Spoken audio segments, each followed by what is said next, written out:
If you're drawn to the stories that don't let go, the cases that whisper long after the screen goes dark, make sure you're subscribed, tap like, and leave a comment with what you think really happened. Because tonight's story begins where certainty ends. On the morning after Christmas, December 26, 1996, the city of Boulder, Colorado woke up to a nightmare that would never fully fade. Snow dusted the streets.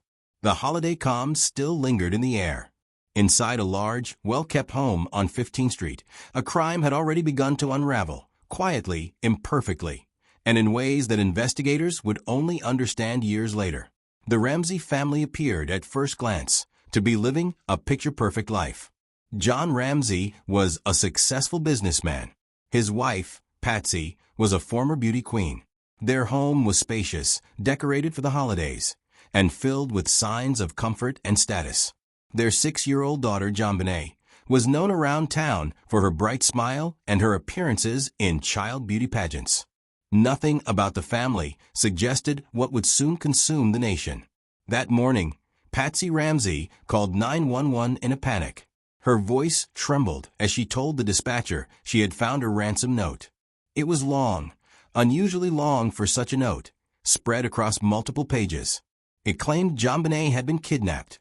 The writer demanded $118,000, an amount that closely matched John Ramsey's recent bonus. The note warned the family not to contact police, threatening dire consequences if they did. But they had already done exactly that. Within minutes, Boulder police were dispatched to the home. Friends and neighbors were also called and began arriving, filling the house with noise, movement, and confusion. Officers scanned the rooms for signs of forced entry. Doors appeared locked. Windows seemed intact. There was no obvious indication that someone had broken in during the night. From the very beginning, something felt off. The ransom note alone raised questions. It was written on paper from inside the house, using a pen that belonged to the family. It referenced movies, used dramatic language, and seemed oddly personal. Experienced investigators would later say it didn't resemble the typical ransom communications they had seen before. But in those early hours, the focus remained on the idea of a kidnapping. Police told John Ramsey not to touch anything and to wait for further instructions. They expected a phone call from the alleged kidnappers. Hours passed. The phone never rang. As time stretched on, tension grew. Officers conducted a cursory search of the house, but it was not thorough. The home was large, with multiple floors, storage areas, and rooms that were easy to overlook. One basement room, small and windowless, remained unchecked. By early afternoon, concern shifted. If this was truly a kidnapping, something wasn't following the expected pattern. A senior officer asked John Ramsey and a family friend to search the house again, top to bottom, to see if anything seemed out of place. That decision would change everything. John Ramsey went straight to the basement. He opened a door leading into a little-used storage room. Inside, he found his daughter. JonBenét was lying on the floor, covered with a blanket. She was not alive. The kidnapping theory collapsed instantly. What followed was chaos. John carried JonBenét's body upstairs, placing her on the living room floor. Officers attempted to secure the scene, but it was already compromised. Too many people had moved through the house. Too many surfaces had been touched. Whatever clarity might have existed in the first hours was slipping away. An autopsy later determined that JonBenét had died from a combination of head trauma and strangulation. The findings raised even more questions. The injuries suggested she had been attacked inside the home. There were no signs of a struggle outside. No evidence of a forced exit. The ransom note now appeared less like a demand and more like a distraction. Investigators were faced with an unsettling reality. The crime scene itself had been mishandled from the very beginning. Critical procedures were not followed. The house had not been sealed properly. Potential evidence was contaminated. Footprints in the snow outside were never preserved. The family's clothing was not immediately collected. The basement room where JonBenét was found had not been secured early enough to preserve its condition.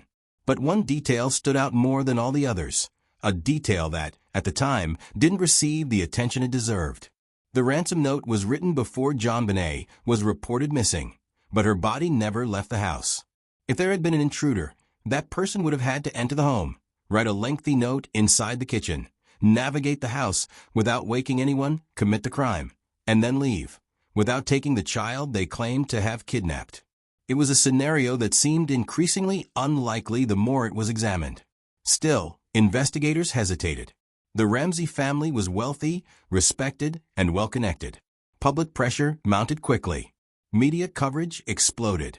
Cable news channels ran the story around the clock. The image of a beautiful child lost under mysterious circumstances gripped the country. With that attention came speculation, some fair, some reckless, much of it harmful. As the investigation continued, detectives struggled to regain control of a case that was already spiraling. Leads conflicted. Experts disagreed. Every decision made in those early hours was now under scrutiny. And quietly, almost unnoticed at first, a simple but crucial question lingered in the background. Why had the crime scene been treated like a kidnapping when the evidence inside the house was trying to tell a different story? That overlooked assumption, made in the very first moments, would shape everything that followed. It would delay answers. It would fuel controversy. And it would turn one of America's most heartbreaking crimes into one of its most enduring mysteries. By the time investigators began to realize what they might have missed, the damage was already done. The detail detectives overlooked at first was no longer just a mistake. It was the foundation of a case that would never truly be resolved. And this was only the beginning. Once JonBenét was found, the house transformed from a place of panic into a place of suspicion. What should have happened next was clear in any major investigation. Lock the scene down, separate witnesses, preserve every possible trace. What actually happened was far messier. Friends moved freely through rooms. Family members comforted one another on couches and chairs that would later be examined for fibers. Evidence was unintentionally altered with every step. Detectives now faced a problem they couldn't undo. The timeline was already contaminated. Attention quickly returned to the ransom note. 3 pages long, written in neat handwriting. It read more like a script than a threat. It referred to John Ramsey's business success, mocked authority, and warned against contacting police, even though police had been called immediately. The amount demanded, $118,000, matched John's recent bonus almost exactly, a detail known to very few people. To seasoned investigators, this raised alarms. Why would an outsider know such a specific number? Why write the note inside the house, using the family's materials, rather than bringing one? Why leave the note behind if the child never left the home? These weren't minor inconsistencies, they were foundational cracks. And yet, early on, detectives struggled to pursue those questions directly. The Ramseys were not formally separated and interviewed right away. Instead, they remained together, supported by friends and legal counsel. Hours turned into days. Days turned into weeks. By the time in-depth interviews were conducted, memories had blurred, and narratives had settled into fixed versions of events. Public opinion began to fracture. Some believed the Ramseys were victims of a rare and sophisticated intruder, someone who had slipped in unseen, committed the crime, and vanished without a trace.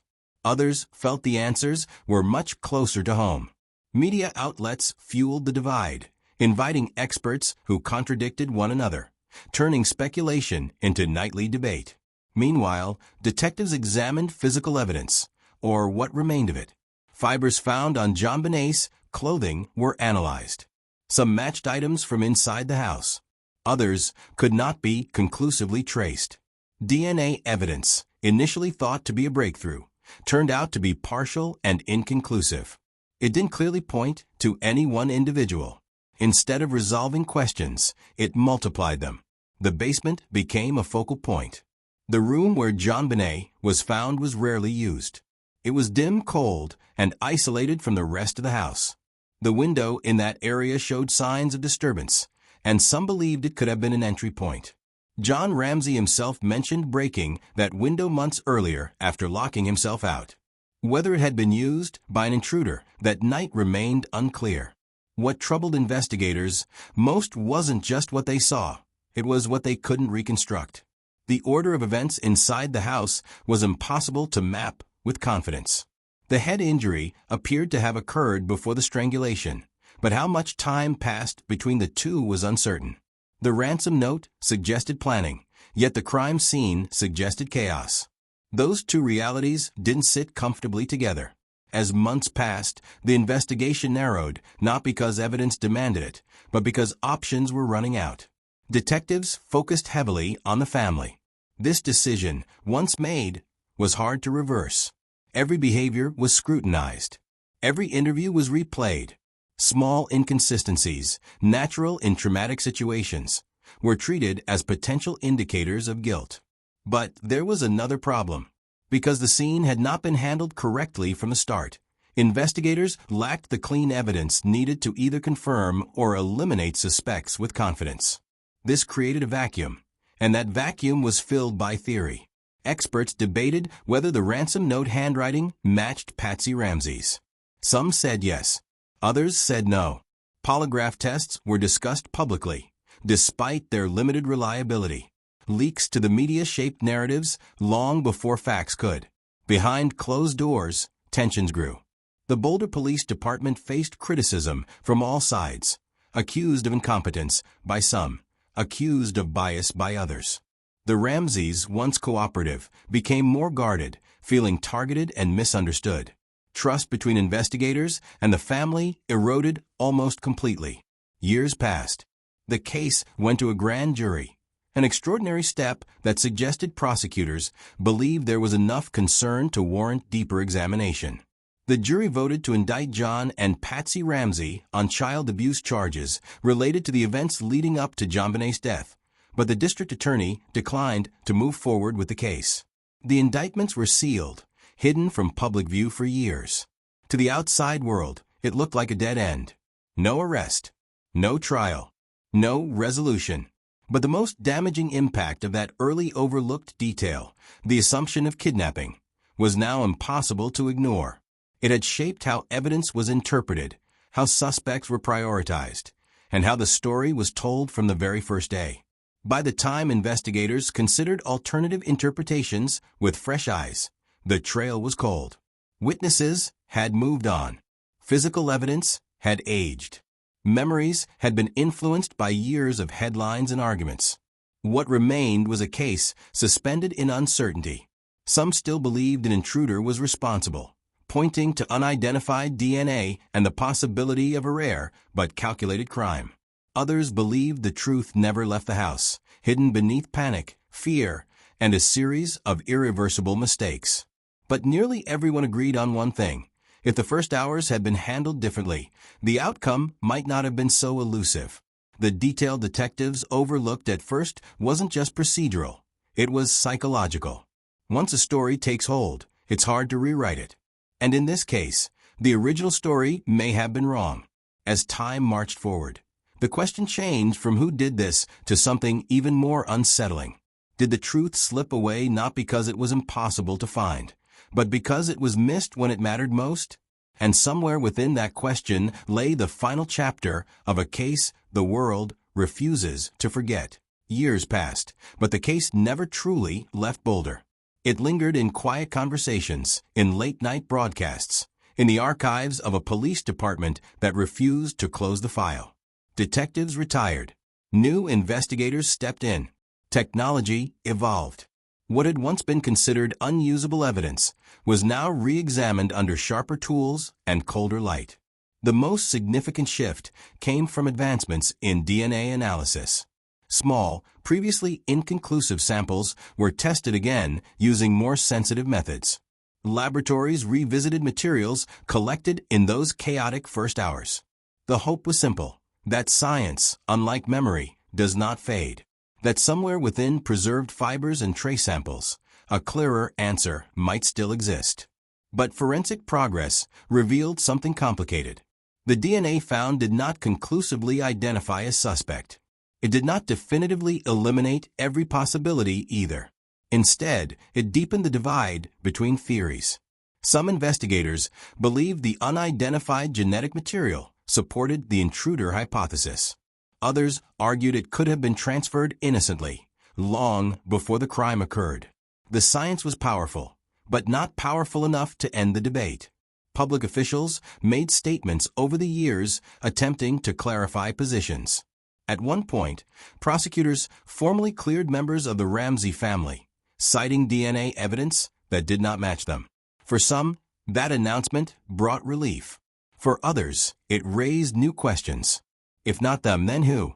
And if an outsider, how had that person left so little behind? The case file grew thicker. Boxes of documents filled storage rooms. Interviews were reviewed again and again, not because they offered something new, but because investigators hoped they might hear something differently with time. Subtle phrasing, slight inconsistencies, the human voice under pressure. Yet nothing provided the definitive break that cold cases depend on. What became clearer with distance was how much those first hours mattered. The initial assumption of kidnapping had shaped the response. Officers approached the scene expecting a ransom exchange, not a homicide investigation inside the home. That mindset influenced priorities. What was secured first, what was questioned immediately, what was preserved, and what was overlooked. Once that path was taken, reversing it proved almost impossible. In criminal investigations, first impressions can become foundations. And foundations, even when flawed, are difficult to rebuild without tearing everything down. The grand jury proceedings, once sealed, eventually came to light. It was revealed that jurors had voted to indict the parents on charges related to child endangerment and hindering prosecution. Yet the district attorney at the time chose not to pursue the indictment, citing insufficient evidence to guarantee a conviction. The divide between legal possibility and provable certainty became another layer of complexity in an already complicated case. Meanwhile, the court of public opinion never adjourned. Television specials revisited the crime. Books were written. Experts argued in documentaries. Each new program promised a fresh perspective, a missing clue, a detail finally understood. Yet with every retelling, the story seemed to harden rather than clarify. The same evidence, viewed from different angles, produced entirely different conclusions. Through it all, one truth remained steady. No one was ever convicted. Investigators continued to state that the case was open. They encouraged tips. They reviewed leads. They insisted that advances in technology might one day provide what had been missing. But time changes more than tools. It changes context. Witnesses age. Memories blur. The emotional intensity of a case cools, even if it never disappears entirely. The house on 15th Street still stands. Snow still falls there in winter. From the outside, it appears like any other home in a quiet Colorado neighborhood. But for many, it represents something unfinished. The detail detectives overlooked at first was not just procedural. It was psychological. Once the narrative of a kidnapping took hold, every subsequent action filtered through that assumption. By the time the reality shifted, the scene had already been altered. Evidence had already been touched. Timelines had already been shaped. In complex investigations, momentum matters. When it builds in the wrong direction, correcting it can cost clarity. In this case, that cost may have been permanent. Today, the file remains open. The evidence remains preserved. The debates remain active. But certainty remains out of reach. Perhaps one day, a technological breakthrough will provide name. Perhaps a forgotten witness will come forward. Or perhaps the truth has always been there, hidden within the earliest hours, inside details that seemed small at the time. What makes this case endure is not just its tragedy. It is the lingering sense that the answer may have been closest at the very beginning, quietly waiting in a moment when everyone was looking somewhere else. And that is what turns a crime into a mystery that refuses to fade.